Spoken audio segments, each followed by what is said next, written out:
Hello and welcome back to the Finish More Music podcast. So this is part 4 in our new series, The Creative Calling. In the last episode, we discovered how following your calling, following your numinous, is the exact reverse of being selfish and being self-centered. Instead, it is the key to our personal development, to our growth, and to becoming the best version of ourselves for ourselves and in service of other people. So in this episode, we're going to look at the two biggest threats to fulfilling your potential and to living your best creative life.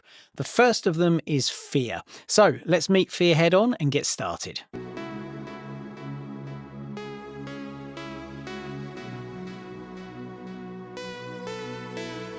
Okay, so I'd like to start this episode by reading a quick extract from James Hollis's book, Living an Examined Life. Just a couple of sentences here. He says, life's two biggest threats we carry within. No matter what we do today, they will turn up again tomorrow. Over time, they usurp more days of our lives than those of which we may lay fair claim. Let me read that again. Life's two biggest threats we carry within. No matter what we do today, they will turn up tomorrow. And over time, they usurp more days of our lives than those to which we may lay fair claim. So the first of those two threats to our life is fear. Now, fear is one of the main reasons that people tend not to follow their calling in life. And as a creative, you may have been faced with all sorts of different fears. Fears manifest themselves as resistance to creatives. So when it comes to writing music, maybe you've experienced imposter syndrome, maybe perfectionism. The music isn't good enough. It means I'm not good enough. The music's got to be just right, because if it's not just right, I'm not just right. And if I'm not just right, ultimately that leads to I'm not worthy. I'm not worthy of love. I'm not worthy of acceptance. And then, of course, there's all the self-doubt. I'm not good at this. I'll never be good at this, and so on and so forth. There's so many different ways that voice in our head that projects the fear can come up. And the big thing to know here is that fear, by very definition, is a response to a perceived threat. And the word I'd like to double underline for us here is perceived threat. This is creativity. This is not being shot at on the battlefield, or jumping out of a plane, or swimming with sharks, or some other extreme sport that people do. You see these athletes on Red Bull doing things that stuff's got a threat attached to it. There's every reason to have some fear about that. When it comes to creativity, however, the fears still seem very real to us. And they come at us from all sorts of different directions. But it's important to remember they are perceived and not real. Now, let me remind you of Jung's quote that I've been referring back to throughout this series, because it explains to us how to overcome these perceived fears. So he said, the spirit of evil is the negation of the life force by fear. So the spirit of evil, the language is just beautiful and incredibly powerful. The spirit of evil is the negation of the life force by fear, which means we give in to these fears. We let the fears hold us back. And as a result, it's the negation of our life force. It puts the lights out in us. It puts the fire out in us, right? Only boldness can deliver us from fear. If the risk is not taken, the meaning of life is violated. So there's the secret, right? Only boldness can deliver us from fear. So what does this look like practically? Well, for me, boldness is taking the first step, and then the next step, and the next step. Is the idea of divide and conquer. In this case, dividing up what it is that we need to do in order to conquer whatever the fear might be that we're facing. Fear is overcome by doing the thing. And it's one of the things that I take really at the core of my methodology of coaching people. So for me, I am always thinking about how do we get the person that I'm coaching to take the next step? towards, of course, the thing that they want to do. And so there's a part of understanding what the fear is. There's a part of getting clarity, of course, around what they want to do, what their calling is, and so on and so forth. And then it's about how do we take the next step. And often times the step is being blocked by what we refer to as a limiting belief. It's something that we hold to be true, but it is not true. It's a lie. And when we unpack that and we discredit that and it dissipates effectively, a window opens up in which the person can move forwards. Now, that's where the boldness still comes in, because there's still the movement to happen. There's still the courage. Courage is feeling the fear and acting anyway. It's just we've diminished it. We've shone a light on it for what it is, or some of the fears, because there might be multiple ones. Enough that it's like, take the breath, take the step. And the step is incredibly powerful, because when we do the thing, we get evidence that we're still safe because we're not being shot at, right? We get evidence that we're still safe. So if someone had a belief that there was a lion on their doorstep, you would be mad to open the door. Now, a belief, even though it's a lie, we think it's real. The map is not the territory. The reality is there's no lion on the doorstep. However, if we believe there is one and we think it's true, we'd be mad to open the door. So coaching might look like, in this instance, kind of shining a light on the fact that the lion isn't there by maybe showing an outside camera that shows there's no lion on the doorstep, right? So this is metaphorically, of course.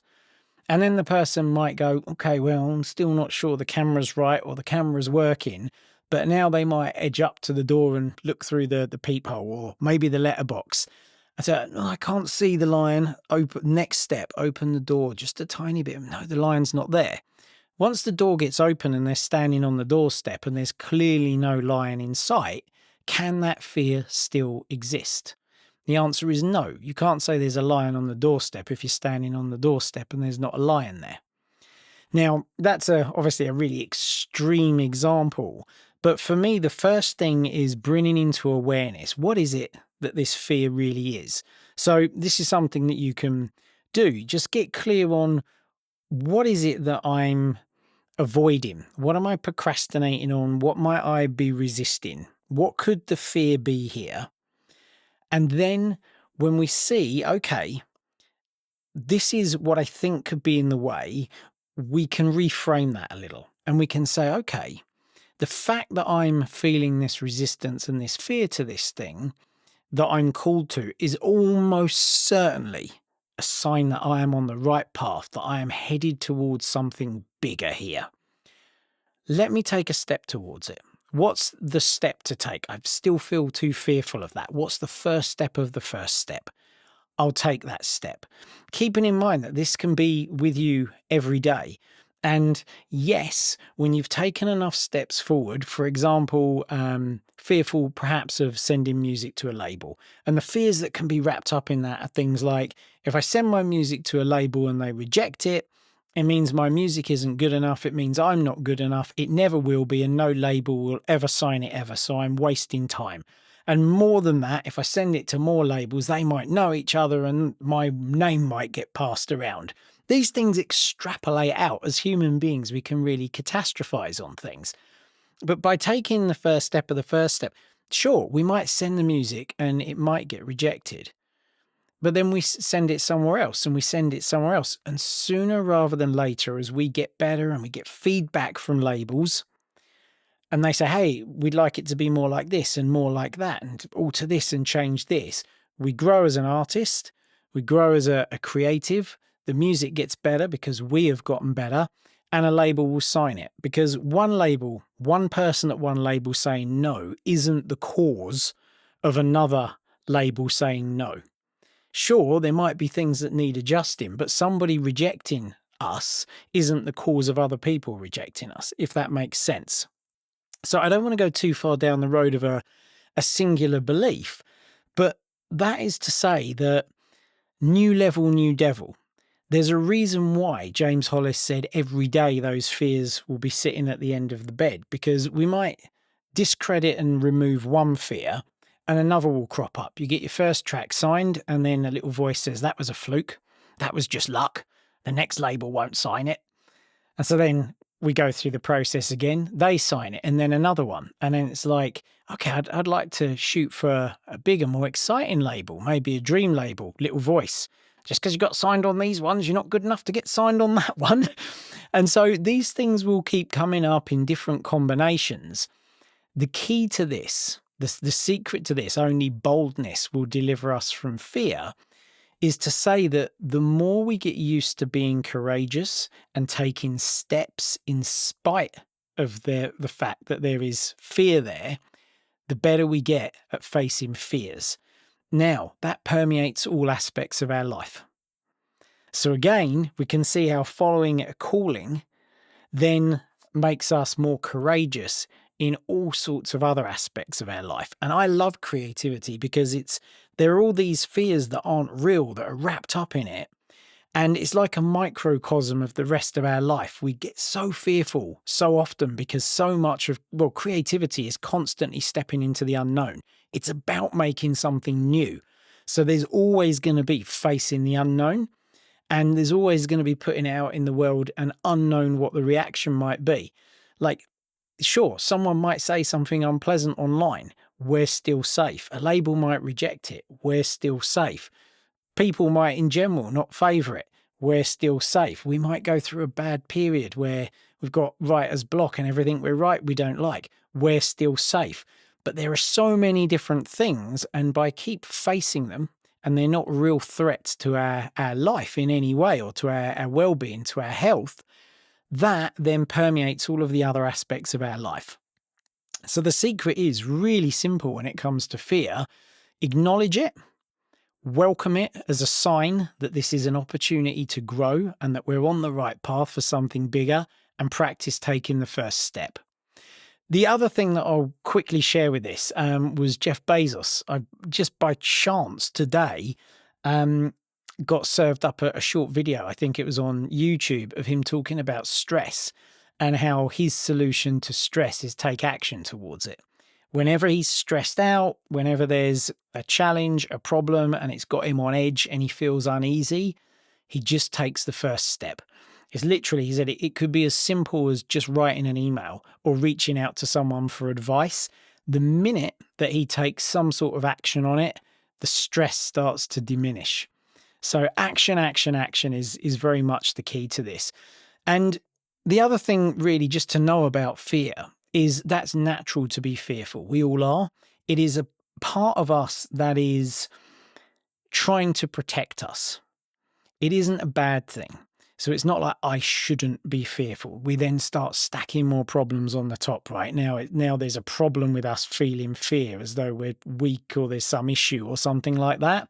So it's natural. The challenge is when we give in to those fears and we allow them to hold us back, and we start making decisions from a place of fear instead of from a place of following our calling. That's when we diminish our lives. We lead a small life, a suffocating life, a life of regret, of resentment. We violate the meaning of life for ourselves. So when we take the step, we can be curious. What's the fear? Be bold, be courageous. And that's how we move forward. So I mentioned at the start that there were two of life's biggest threats. The first one we've just discussed is fear. In the final and concluding episode of our first series together, we'll meet the second head on, that second gremlin. Please do reach out to me. Let me know if you're digging this, even if you like this new format, right? This is me doing something I'm called to. I'd love some feedback. Is it landing for you? Do you like the idea of series? Would you like more that deep dives into specific topics? If yes, what topics? So Instagram at I am Keith Mills.